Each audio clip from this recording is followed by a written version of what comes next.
Saludamos a esta hora de la mañana con nuestro segundo invitado. Le damos la bienvenida a Orlando Pérez. Él es periodista y escritor, colega de Radio Pichincha, y vamos a conversar los siguientes minutos. Orlando, un gusto tenerte aquí en Ecuador en directo. Bienvenido. Hola, ¿qué tal? Qué gusto saludarles a los tiempos. Que bueno, esperemos que en estos momentos sea oportuno reflexionar, como digo, siempre pensar en voz alta. Así es. Orlando, bueno, ya 12 días de paro, ¿no? ¿Qué lectura darle a todo este tiempo que llevamos de paro indefinido y que el gobierno no da marcha atrás? Ha dicho el presidente de la República que prefiere estar muerto antes de retroceder. ¿Cómo analizar esto? Mira, yo creo que este paro tiene algunas características muy particulares, a diferencia de octubre del 2019, como de junio del 2022. Por supuesto, vivimos en un estado de guerra, en un conflicto armado interno. Esto puede provocar determinadas limitaciones en la protesta popular, puede incluso incorporar otros elementos de análisis a la disputa política que está planteada. Pero también lo que sí es cierto es que en estos momentos lo que tenemos por delante o en presente y para adelante con mucha más profundidad es un deterioro cada vez mucho más acelerado de la imagen, de la credibilidad y de la aprobación de la gestión del presidente de la República. Y esto sí es interesante considerarlo a la hora de entender por qué está ocurriendo todo este proceso de protesta popular en el Ecuador. Y digo esto porque parecería que incluso algunos quieren lavar la imagen del presidente, quieren estigmatizar la lucha popular, quieren bloquear a los medios de comunicación. Hemos recibido amenazas, ustedes ya están también incorporados en la lista de quienes nos señalan con unos epítetos, con campañas difamatorias, etcétera, etcétera. A pesar de todo eso, independientemente de todo aquello, creo que la protesta popular se sostiene. No nos olvidemos que la última duró 18 días y para mucha gente era demasiado tiempo. Esta ya lleva 12. Que no estén en Quito, que no estén en Guayaquil los indígenas, los campesinos, es otra cosa. Pero también hay otra cosa que se está considerando aquí. No es que solamente son los indígenas y los campesinos, no es solamente la CONAIE. Ya hemos visto las manifestaciones en Quito de la Universidad Central. Anoche hubo expresiones en la Carolina, en la Avenida de los Chiris. En Guayaquil hay casi todos los días, en la 9 de octubre. Lo de ayer fue fuerte, ¿eh? Sí. Exactamente. En Cuenca se están manifestando todos los días. Y entonces en esas circunstancias parecería que algunos esperan solamente que haya confrontación, que haya muertos, que haya heridos para considerar que esto es un paro. Yo creo que además, y pues con esto cierro la pregunta, en esta situación obviamente el gobierno ha perdido muchísimo, a pesar de la campaña publicitaria, a pesar de las cadenas nacionales, y digo que ha perdido por dos características, por dos consideraciones especiales. La primera porque las encuestas lo dicen, porque no están de acuerdo con el incremento del diésel. No es que se eliminó el subsidio, ojo, eso es otra discusión. No hay una eliminación del subsidio, lo que hay es un incremento del precio del combustible llamado diésel. Y la segunda es porque la situación económica del país, a pesar de las cifras que nos están dando, no se compadece con las cifras que el gobierno expone ni con la realidad del pueblo ecuatoriano. Entonces, pierde credibilidad, pierde presencia y también lo otro, pierde aliados. Ha perdido muchísimos aliados. Ha perdido a gente que supuestamente votaba porque esperaba un cambio en este país, etcétera, etcétera. Sobre todo por dos cosas. La primera, por la desaparición de la deuda que tenía el Grupo Noboa con el SRI, y la segunda, por la convocatoria a la Asamblea Constituyente, que ya podemos hablar más adelante. Bueno, el presidente de la República ha dicho que tuvo que tomar esta decisión por la inflación que existe en el país. Hace pocos días, en la entrevista que le dio a el periodista de Coavisa, Carlos Rojas, él dijo que debido a la inflación tuvo que tomar esta decisión, aunque en campaña o en el debate él dijo que no iba a subir el precio de los combustibles, pero lo ha hecho. Ajá. Mira, yo quiero hablar de eso, me encanta, porque la entrevista con el señor Carlos Rojas da para pensar en los dos niveles, la una del entrevistador y la otra del entrevistado. No cuestionó. La del entrevistador sí me da una pena enorme, a pesar de que hay algunos que dicen, no, por fin un periodista que le hace las preguntas adecuadas, falso. El señor Carlos Rojas primero estaba nervioso, titubeaba, parece que le tiene miedo al poder, que su oficio de periodista, que parece solvente en determinados momentos, cuando se enfrenta al poderoso o al superpoderoso, le tiemblan, entonces no puede concatenar muy bien las ideas, a pesar de que hizo 2 o 3 preguntas que eran básicamente necesarias. El entrevistador dejó de lado cifras, dejó lo del diésel, no le pudo contrarrestar algunas ideas y algunos planteamientos sobre las cifras económicas de este país, porque no está preparado para eso, por supuesto. En segundo lugar, el periodista deja fluir al entrevistado cuando está mintiendo. Hay cosas que mintió. No cuestiona. Pero mintió. Entonces dejó pasar mentiras que después los señores de Lupa Media, que a mí me sorprende que no hagan fact-checking ahora sobre la entrevista del presidente. Yo siempre he dudado de los señores de Lupa Media, a pesar de que algunos colegas me dicen, no, son unos periodistas responsables. Mentira. Cuando les conviene hacen fact-checking, cuando no les conviene no hacen el fact-checking. Eso. Segundo, el entrevistado va a una entrevista donde usa a Ecuavisa para decir que lo que se dice en Ecuavisa es lo que dice el pueblo ecuatoriano. Falso, de falsedad absoluta. Señor presidente, con el dolor del alma le tengo que decir que en Ecuavisa entrevistan a quienes quieren amplificar su propio discurso. Y si usted cree que lo que se dice en Ecuavisa es lo que piensa el pueblo ecuatoriano, revise las cifras de las encuestas para saber si es que efectivamente estamos contentos con la seguridad, estamos contentos con la economía, estamos contentos con los servicios básicos, estamos de acuerdo con la salud, con la educación. Si usted considera que lo que se dice en Ecuavisa es lo que piensa el pueblo ecuatoriano, entonces Ecuavisa debe ser el canal oficial de este país. Y debe ser el único canal, el único que exista para que podamos entendernos por esa vía. Por lo tanto, la segunda parte de lo que dice el entrevistado es siempre echarle la culpa al otro. Nunca ha sido responsable de nada. Este gobierno va a cumplir 2 años en el poder. 2 años. No 4 meses, como algunos quieren decir. Es que recién empezó. Falso. En 2 años ha tenido mucho que hacer. Y el día de ayer, o antes de anoche, si no me equivoco, puso un tuit con las cifras económicas que supuestamente han mejorado el país de septiembre del 2024 a septiembre del 2025. Lo que se olvida de decir el presidente de la República es que en septiembre del 2024 había apagones, las empresas estaban paralizadas, la producción estaba congelada, se cayó el Producto Interno Bruto, no se generó empleo, se despidieron agentes, se despidió mucha gente en septiembre del 2024. Entonces, es como que yo hace un año ganaba $1,000 y con $1,000 podía comprar X cosas. En el 2024, por X razones, me suben a 1,500, puedo cambiar. Pero no quiere decir que la situación haya mejorado sustancialmente. Para mucha gente, el año ha sido el más terrible de su historia. Y si no es porque tenemos un Consejo Nacional Electoral genuflexo, unas instituciones públicas como la Fiscalía, la Contraloría, que no hacen efectivamente su trabajo con todo lo de Progen y demás, con unas Fuerzas Armadas y unos militares y unos policías que han sido incluso contaminados por el narcotráfico, por eso hay tantos procesos y obviamente están ahí. Entonces, si no fuese por eso, estaríamos en otra situación completamente distinta. ¿Por qué entonces hay cambios en las cúpulas militares? ¿Por qué ahora, por cierto, no van a interrogar al señor Fede para que nos cuente el señor Fede quién fue el que recibió los $5 millones que le valieron su libertad? Y que no fue capturado por las fuerzas militares y policiales ecuatorianas, sino por las fuerzas militares y policiales colombianas, recapturado. Y ayer en la asamblea pidió un aplauso para el bloque de seguridad, ¿no? Es que da risa porque el señor Olsek, si tiene la sensatez política, debería corregir eso y llamar a un minuto de aplauso a Gustavo Petro. Pero que lo que sí interesa es que Fede nos cuente a quién pagó esos $5 millones para salir uniformado de militar. Ojalá nos cuente el señor Fede, si le dejan hablar, a quién pagó esos 5 millones para irse y que el señor Gustavo Petro lo acaba de capturar. No es precisamente eso. Y lo otro, con esto termino, Jaime y Carla, con respecto a que, ¿por qué se están comprando medios? ¿Para qué se están comprando medios?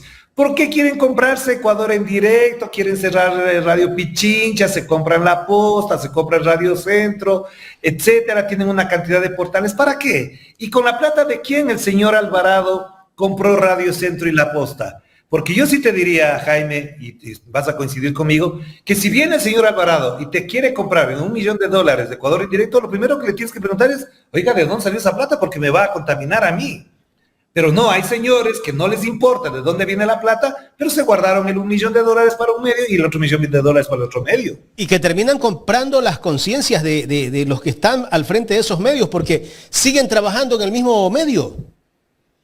Y siguen recibiendo publicidad del gobierno y ahora sí llegan... O sea, un negocio redondo, ¿no?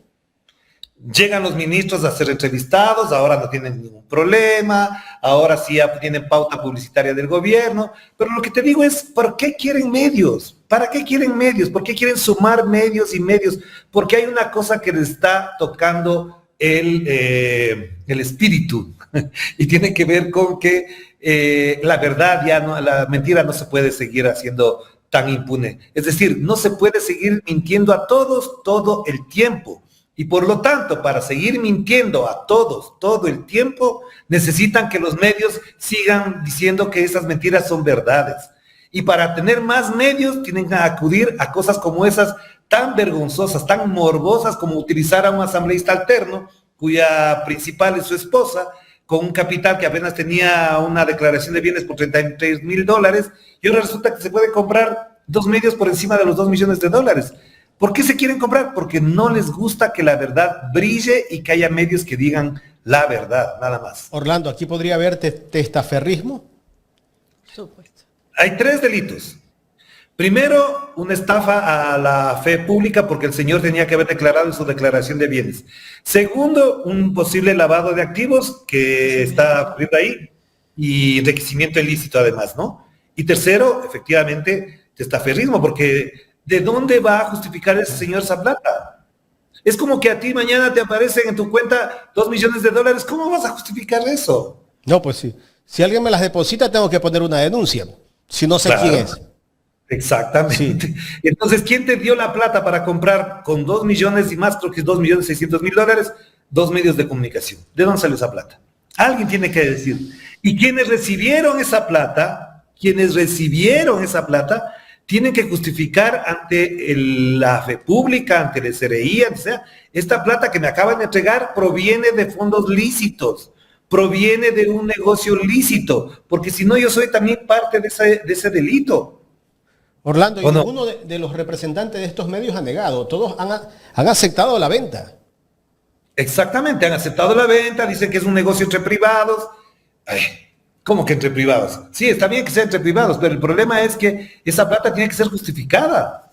De alguna manera tiene que ser justificada. Y aquí no actúa la UAFE, aquí no actúa la super de bancos, la fiscalía, porque en el caso de los indígenas, los dirigentes de las organizaciones sociales les han bloqueado las cuentas. Mira, cuando tú compras un carro, cuando tú vendes un carro, cuando vendes un terreno, cualquier cosa, y recibes plata, tienes que justificar en la notaría. Tienes que llevar la carta de venta. Exacto. Que la plata que recibes o la plata que das es producto es un origen lícito. Así. En este caso, ¿cómo hicieron? ¿Y cómo hicieron? Porque a uno por vender cualquier bien, cualquier cosita, si tiene un rubro más altito del que regularmente recibe de lo que ha declarado, te bloquean la cuenta. Exactamente.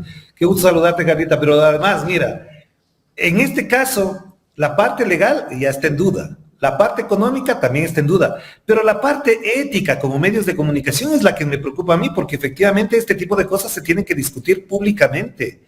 Y yo revelé, aunque les guste, no les guste, que hubo una conversación, una chupetiza entre uno de los miembros de ese portal y el presidente de la República hace como 1 mes y medio, 2 meses. Yo lo conté. ¿De cuál portal, doctor? De La Posta. Se reunieron, se pegaron unos traguitos un viernes por la tarde, a las 5 de la tarde le recibió el presidente de la República a uno de los miembros de La Posta para pegarse unos traguitos. Se pegaron tequilas y whiskies, unos whiskachos, así me contaron. Se pegaron unos whiskachos, hablaron más de 3 horas, 4 horas, y yo cuando hice público, obviamente se estalló el escándalo, que cómo sabía eso, que le produjo un problema al señor periodista con el gobierno, ya le estaban tachando de correísta, de que infiltrado del correísmo y no sé qué, no sé cuánto. Resulta que pasan unos meses y un asambleísta de ADN del partido de gobierno del señor Daniel Noboa le compra la posta. No hay casualidades de la política, no hay casualidades. Se pegaron unos traguitos como panas y yo dije en ese momento que los periodistas no podemos chupar con los presidentes, no podemos sentarnos a pegar los tragos en Carondelet, porque eso complica la condición ética de un periodista. Concuerdo con usted, doctor. Una interrogante en el tema de la compra de los medios. ¿Y un asambleísta puede ser miembro o puede ser dueño de la concesión de una frecuencia de radio? No, no puede. Porque él pasa a ser casi que el representante legal de esa empresa, o es el representante legal. Si es el dueño, es el propietario también de la frecuencia, y la frecuencia no puede estar otorgada a asambleístas ni a funcionarios públicos. Eso está prohibido por la ley. Por eso te digo, hay unos problemas de carácter legal, hay unos problemas de carácter económico y hay unos problemas de carácter ético en esta situación que no es cualquiera. Incluso los aliados del gobierno comienzan a sospechar y a dudar qué está pasando aquí. ¿Por qué se están comprando medios? ¿Para qué quieren medios? ¿Para qué quieren periodistas? Ya sabemos que los Vera, los hijos Bobos y todos ellos ya se venden, no pasa absolutamente nada. Pero ¿por qué se compran a los que supuestamente son libres, independientes, que tumbaron gobiernos, que son los más éticos del mundo, etcétera, etcétera? Y después, incluso esos portales, ya ni siquiera los medios, los portales digitales comienzan a hacer la campaña contra Jaime, contra Orlando, contra Alexis, contra Omar Jaén, etcétera. Comienzan a hacer una campaña loca. Desde antes de ayer están con una campaña loca atacándonos a nosotros, porque nosotros somos los únicos que quedamos, digamos, para ellos. Como no somos comprables, y voy a repetir 20,000 veces, nosotros no nos vendemos ni les tenemos miedo. No, contra nosotros sí nos atacan. Ahora, ahí está el portal del señor Andrés Páez haciendo campaña sucia contra mí. Nosotros no nos vamos a vender, señor Andrés Páez. No nos vendemos, no somos como usted. Nosotros no tenemos precio. Usted sí tiene precio, señor Andrés Páez, y sus periodistas acólitos. Usted sí tiene precio, usted sí se deja comprar. A usted sí le depositan platica por ahí en los paraísos fiscales. Licenciado, todo esto parte de una estrategia. ¿Cuál cree usted que sea la estrategia del gobierno de monopolizar los medios digitales, ¿no? Porque ya apunta hacia eso. Los medios corporativos sabemos cómo los maneja, pero ya estamos hablando de monopolizar los medios digitales. ¿A qué apunta esta estrategia? A lo que dije hace un momento, Carlita. No quieren que se sepa la verdad y no quieren que la mentira se mantenga como es decir, como una estrategia de gobierno, una estrategia política a largo plazo. Insisto, no quieren que existan medios de comunicación que puedan rebatir esas mentiras. Insisto, y lo voy a recalcar cuantas veces sean necesarias, no se puede mentir a todos todo el tiempo. Y como quieren seguir mintiendo a todos todo el tiempo, quieren que los medios de comunicación que pueden decir la verdad sean anulados, bloqueados, comprados o vendidos. Entonces la estrategia es acabar con la verdad. Vamos a tener una competencia directa con estos medios digitales, ¿no? Porque obviamente hacia ahí viene, ¿no? Ya suspendieron también a un medio de los indígenas.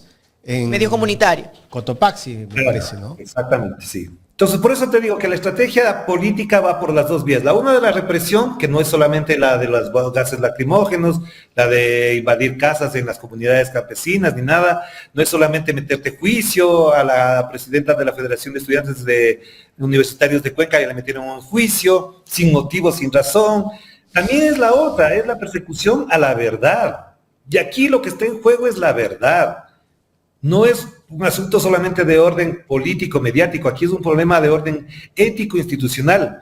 Nos dicen que, por ejemplo, la Constitución de Montecristi es la que facilita el narcotráfico y la criminalidad. Prueben que un solo artículo de la Constitución facilita, da garantías a los delincuentes y a los narcotraficantes.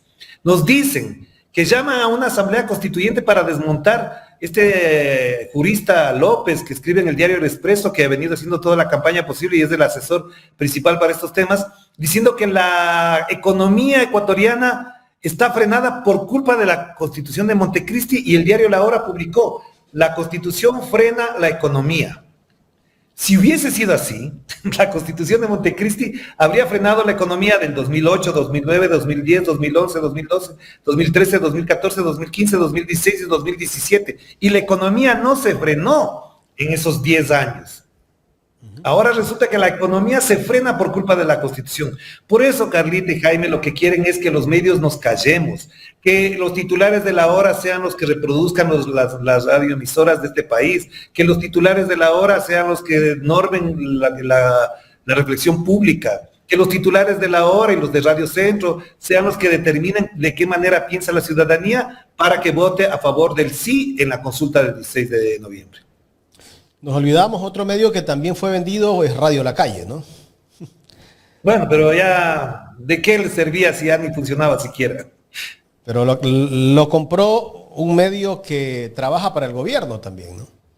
No, es que habría que hacer la investigación a fondo y alguien se tendrá que encargar de aquello. Ojalá esos periodistas que ahora aparecen por ahí siendo pulcros, sensatos, etcétera, nos digan cuántos medios de comunicación trabajan para el gobierno, pero solamente bastaría ver a quienes le ponen publicidad, porque le ponen publicidad a periodistas, a influencers, a portales digitales que ni siquiera tienen tanto eco. Lo que ellos saben perfectamente es que medios como Ecuador en Directo, como Radio Pichincha, como BN Periodismo y otros tantos más, obviamente sumados en las audiencias que en este momento tenemos, ustedes tienen y Radio Pichincha tiene, superan de largo lo que tienen algunos medios de comunicación a los cuales les ponen publicidad. Que además, me han dicho periodistas, que el rato que les quiten la publicidad a esos portales, ellos se quedan sin trabajo porque solamente les pagan cuando les llega la publicidad. Exacto. Eso lo han dicho periodistas.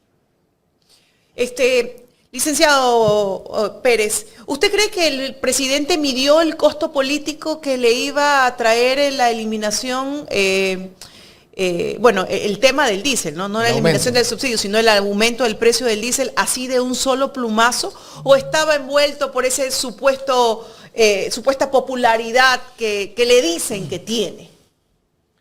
Mira, de lo que yo entiendo es que él en principio se resistió a eso. Él sabía efectivamente que le iban a sacar todas las declaraciones que había hecho en contra de que incrementar el precio del diésel. En segundo lugar, la presión es tan grande, pero es tan grande porque efectivamente no hay plata. Él no tiene de dónde pagar lo que tiene que compensar de aquí hasta diciembre. Aquí hay una enorme deuda que hay que pagar, hay un enorme gasto que hay que cumplir con el Estado. Por eso primero votó a los empleados públicos, sacó a los comunicadores de los medios, de las oficinas de comunicación de los ministerios, limpió de todo eso para poder ir sustentando. Y basta ver lo que dice la vocera presidencial cada lunes para entender de qué manera están presionados porque no saben de qué manera solventar la economía de este país. Y lo otro es que si estamos tan bien económicamente, ¿por qué tomó esa medida? Efectivamente, los subsidios son un tema polémico. Aquí y en cualquier parte del mundo, en Estados Unidos hay subsidios para un montón de cosas. Para los granjeros, para los agricultores en general, hay subsidios, pero solamente en el Ecuador son estigmatizados. En Europa, Alemania, Inglaterra, Francia, etcétera, tienen subsidios, pero ahí no son discusión pública. Solamente aquí nomás los grandes pensadores como el señor Alberto Acosta Burneo son los que sustentan esa idea de que los subsidios son malos. Pregunten si en Japón no hay subsidios, pregunten si en Italia no hay subsidios, pero obviamente tenían que resolver porque no tienen plata para solventar la economía de este país y creyeron que con eso iban a resolver un problema económico y se dieron cuenta que no, porque esto va a redundar, vamos a ver en diciembre, vamos a ver en enero, vamos a ver en febrero cuando ya pase la consulta popular. Pero es que la plata la utilizan para pagar la deuda externa. Exactamente. Tienen que pagar obligaciones por encima de los 5,000 millones de dólares, creo, de aquí a un año, y eso ya sabemos qué implicaciones tiene para la gestión del gobierno. Y eso no les alcanza. ¿Hasta cuándo van a apoyar las Fuerzas Armadas al gobierno nacional? Porque los está apoyando. Ellos saben la represión que están causando y obviamente son unas Fuerzas Armadas obedientes. Pero ¿hasta cuándo puede mantener o podría mantener el gobierno ese respaldo? Mira, es un tema sensible y delicado porque además han movido fichas súper importantes dentro de la estructura y la cúpula de las Fuerzas Armadas. Han colocado a 2 generales formados en Estados Unidos. Esto da cuenta de que efectivamente están colocando cuadros con un alineamiento ideológico muy claro, muy potente. Yo tengo ex compañeros del colegio que son altos oficiales de las Fuerzas Armadas, unos del servicio pasivo y otros todavía en activo, que me dicen al interior, esto está complicando mucho las cosas, sabemos que hay oficiales cooptados por el narcotráfico, esto nos complica la vida, sabemos que la gente está preocupada porque mañana vendrá otro gobierno y podrán abrir procesos de investigación penal contra quienes dispararon contra la gente. Efectivamente, al interior de las Fuerzas Armadas, no sé si en la policía, pero en las Fuerzas Armadas sí hay una preocupación. Y la segunda es que efectivamente hay preocupación por el rol que puedan jugar en determinado momento estos propios oficiales patriotas que dicen no podemos seguir así y por lo tanto pueden pedir la baja o pueden tratar de influir en las decisiones políticas. Entonces, sí hay una complicación, pero aquí efectivamente quien manda es la Embajada de los Estados Unidos, determina qué es oficial. No sé si sea cierto, pero dicen que antes de hacer los cambios de la cúpula pasan por una certificación de la embajada, etcétera, etcétera. Entonces uno dice, ¿ya quién manda aquí? Entonces, ¿hasta dónde efectivamente también hay una posibilidad concreta de que las cosas puedan complicarse para el gobierno? Y digo que ya están complicadas. Las encuestas reales, patéticas, hablan de una caída de 20 puntos en los últimos 2 meses. Es decir, no es cualquier cosa. Pero como tienen un aparato mediático del que ya hablamos, obviamente se cree en el cuento de que están bien. ¿Cuál cree usted que puede ser el resultado de esa consulta popular, de esa pregunta a la Asamblea Constituyente en los actuales momentos? Porque por un lado se mantienen las manifestaciones, pero por otro lado el gobierno obviamente avanza con su agenda. A ver, si el Consejo Nacional Electoral no mete la mano, si el Consejo Nacional Electoral efectivamente es un proceso electoral limpio, sin contaminar las urnas, sin contaminar el sistema informático, si el Consejo Nacional Electoral al mismo tiempo nos da condiciones y garantías para ejercer el voto, yo estoy seguro que el no va a ganar por encima del 50% y quizás supere el 60%, porque más o menos coinciden las cifras por ahí, a pesar de que en el Diario Expreso y en otros más hacen unos cálculos un poco extraños. Segunda parte, si es que hasta el 16 de noviembre van a meter tanta plata en el bolsillo de determinados sectores y no en el bolsillo de quienes efectivamente están siendo golpeados por las medidas económicas, creo que igual manera la gente se va a quedar con la plata en el bolsillo y no va a votar a favor del gobierno. Y una última cosa que me parece muy importante en la consulta es que esos aliados que tenía el gobierno, con los cuales llegó al poder, como esos artistas que ahora andan haciendo videitos por ahí, que algunos de ellos, no todos por supuesto, hicieron campaña por Guillermo Lasso y estoy seguro que votaron en contra del correísmo, ya no están con el gobierno, son los que están perdiendo, el gobierno está perdiendo esos aliados, está perdiendo aliados incluso en sectores económicos, hay actuaciones contra grupos económicos, hay tercerización en ciertos contratos del Estado que dejan por fuera a sectores económicos muy importantes de este país. Entonces, por más que la señora vicepresidenta sea de la familia Pinto, de un sector económico importante, por más que el señor Noboa sea parte del grupo poderoso de Noboa, que le perdonan 93 millones de dólares, hay otros sectores económicos que están siendo afectados. Y por lo tanto, ese conglomerado anticorreísta que votó por el señor Daniel Noboa, no creo que le vaya a apoyar en la consulta. Por eso digo yo, me atrevo a decir que llegará alrededor del 60% el voto no en contra de la consulta popular de Daniel Noboa. La Revolución Ciudadana no le permitieron inscribirse para realizar la campaña por el no. ¿Quién tiene que hacer la campaña ahora? ¿Quién tiene que ponerse al frente por esa campaña por el no? La ciudadanía. Yo creo que la ciudadanía tiene que empoderarse con este tema. Ya están los artistas, ya están los cineastas, ya están los escritores, ya estarán las organizaciones sociales. Obviamente tienen que hacer la campaña y yo creo que efectivamente esta campaña ya arrancó, porque el paro nacional es parte de la campaña contra la consulta popular y la campaña del presidente dentro del paro es para favorecer la campaña electoral de la consulta popular. La diferencia con en octubre del 19 y junio del 22 es que esta protesta popular está prácticamente amarrada con la consulta popular. Orlando, queremos agradecerte por tu tiempo en esta mañana aquí en Ecuador en directo. Gracias por atendernos, Orlando. Muchas gracias. Un abrazo a ustedes. Que la pasen bien. Orlando Pérez, periodista y escritor, colega de Radio Pichincha, conversando con nosotros aquí en Ecuador en directo.